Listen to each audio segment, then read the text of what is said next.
voices by giving everyone adequate time to testify. I may be naive, but All right, they're finally doing testimony hours into I the meeting. imagine that it's rare for a board meeting to be this full. I imagine it's rare for Trimet to have an opportunity to directly hear from so many of us. Allowing 2 or 3 minutes of testimony will better inform your decisions as a board member while not silencing us. That's also in the schedule. Not even 1 minute, 2 to 3 minutes. If that causes future board meetings to go over time, that's okay. These monthly meetings are full of information. They're full of things that should be shared and discussed. We shouldn't be cutting discussions short on the decisions that impact all of us, especially in meetings that occur so infrequently. Rarely will there be enough testimony to pass 45 minutes, but when there is an abundant testimony, I implore the board to extend public comment periods for those specific meetings. It's time to listen. Don't increase fares. Thank you. Yay. Good afternoon, board members. My name is Paxton Rothwell. I live in Northeast Portland, and for the last 9 months, I've been using Trimet lines 6 and 14 to commute to and from work each day. It takes 50 minutes round trip. It would take 20 minutes in a car if I could afford one, but I can't.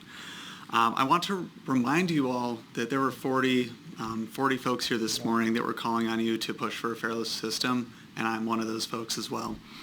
Costs have increased for everyone in the past 2 years, and I acknowledge that Trimet is facing financial difficulties like all of us are, but raising the fare is not the answer, especially true given that only a small percent of your revenue actually comes from fare box collections.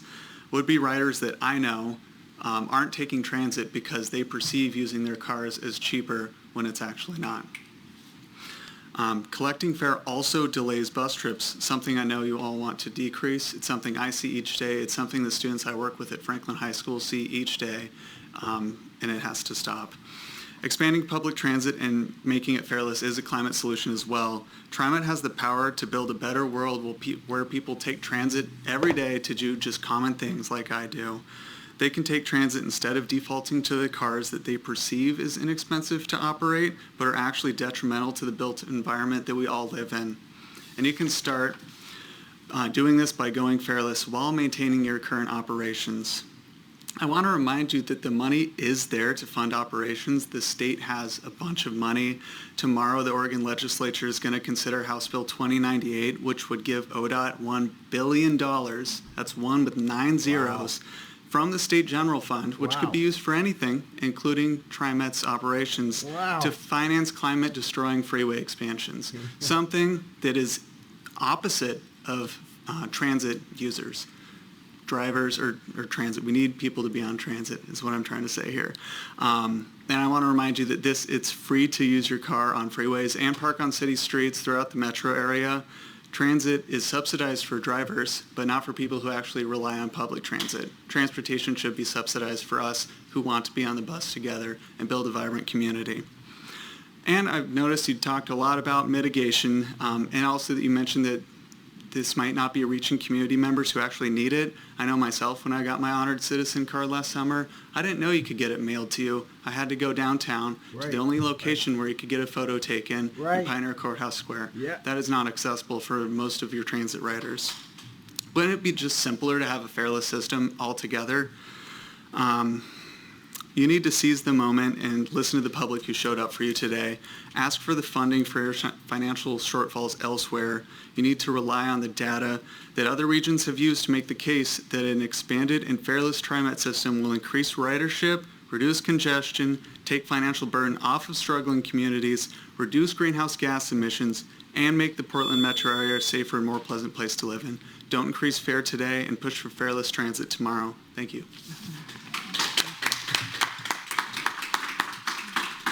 Avery Temple and Laura Feldman.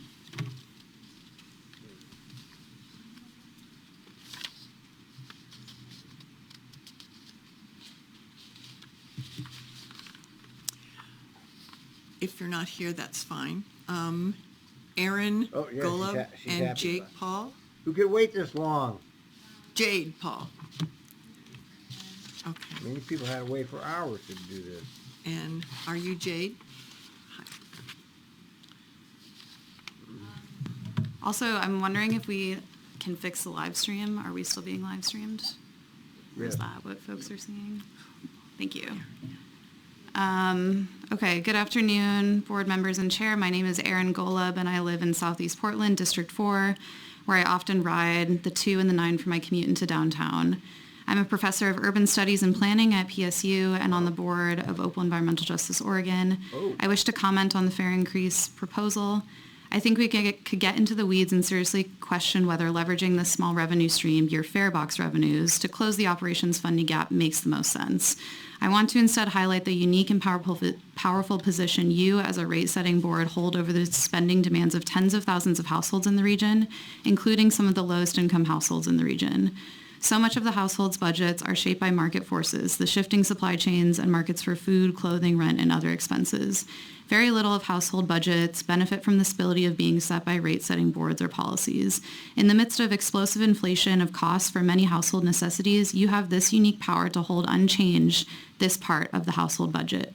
With rents and food prices now significantly higher than they were several years ago, household budgets are now under pressure. Many are relying increasingly on credit and debt to manage. You have the unique power to hold constant this portion of the budget of thousands of regions of households. Additionally, the flip side of inflation is the Federal Reserve's efforts to reduce inflation with high interest rates, which means that you are experiencing significant earnings from your cash and investments, significantly more than what this fare increase will generate. Again, I urge you to not increase fares at this time. Thank you for your time. Thank you. Alrighty, hi. Hi, Trimet Board of Directors. My name is Jade, and I'm here representing Opal Environmental Justice Oregon, as well as the Social Work Department at Portland State University. I am here in opposition of your proposed fare increase. I am a daily Trimet user, as I am transit dependent. I am here to ask who on the board is a daily Trimet user and is transit dependent, meaning every single trip to the grocery store, to hospital visits, to visit our families, and to get outside. I am frustrated that those making this decision are not the ones most impacted by this decision. Your positions are appointed, not democratically elected, and your public process is restrictive, leaving Trimet users left unheard. We are unheard. This decision will impact the most marginalized in our community disproportionately, in your community. The decision to further increase inequity in our community right now lies in your hands. You are choosing to put this burden on the most marginalized in our community. It is possible to not increase our fare. Other cities around the country are already offer fareless transit, with more following suit. This is a turning point for Trimet and for Portland in general.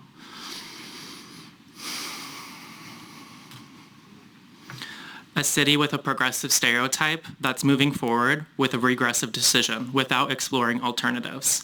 Only 7% of your budget comes from fare collection. If you explored other options, such as diverting funds from fare enforcement efforts or changing the income tax Trimet receives from a proportional to a progressive tax, this 7% could easily be met in a different way, a way different than on the backs of the most marginalized in your community. If you want to decrease ridership, let more fossil fuels be released into our environment, and a worsening in public opinion of Trimet and public transit as a whole, vote yes for this fare increase. If you want to widen the pervasive inequity in our community, vote yes for this fare increase. If you listen to your riders, the most vulnerable in our community, vote no. Trimet riders feel unheard and powerless in this decision-making process. There are unexplored funding alternatives. It is possible to avoid this fare increase. The most marginalized in our community will be disproportionately affected by this fare increase. Please, vote no to a fare increase. Listen to us. Listen to all of us. Listen to your riders. Do not put this burden on those who struggle the most. Thank you. I'll give you a hand. Yes, yes, yes, yes. Those are the last individuals who've asked to speak, and so I'm going to close the public hearing on 374. And as there's no other business to come before the board, I'm going to adjourn our board meeting, and our next regularly scheduled board meeting is Wednesday, May 24th at the University of Oregon building further downtown. There's no briefing today, so I hope everyone has a good rest of your day. Yeah, right. Thank you. All right, well, we only got a little bit of that, but apparently there were lots of people who were against this, which there should have been, because it's pretty awful to be doing this. And I agree that they picked the worst time to try to put this through. But they don't give a shit about you. They never have. They never will. Over and out.